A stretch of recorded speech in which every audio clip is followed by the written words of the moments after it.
This is the Pentagon. It's a special building in Washington, D.C. It's one of the biggest buildings in the world. And at the Pentagon, the nation's top military leaders work. So if you're an enemy of the United States, to attack this building would be a pretty significant show of how strong and powerful you were. So let me try to bounce to the next picture. Boom.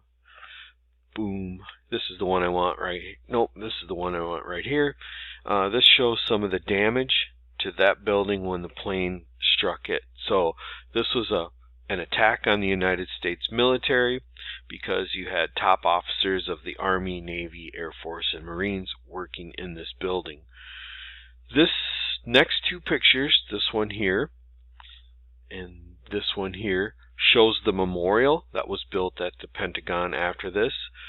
In the memorial, what you're looking at is almost like little markers, and they are for the people on the airplanes. It's in the shape of an airplane wing, and it's got a little reflecting pool with water underneath it.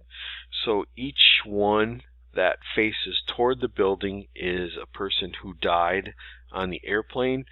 And then the ones up closer to the building, they face away from the building. They represent the people that were inside of the building that were killed. So this is another shocking thing on the morning of September 11th, to have our nation's top military be attacked by an enemy. And again, this is the Pentagon building, and this attack took place in Washington, D.C.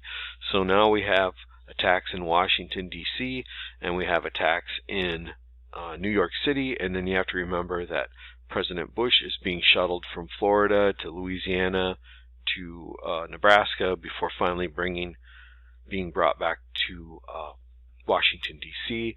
And there's great fear because there's 4,000 airplanes flying around at the time that these attacks are taking place, and no one is sure how many of them are being turned into weapons.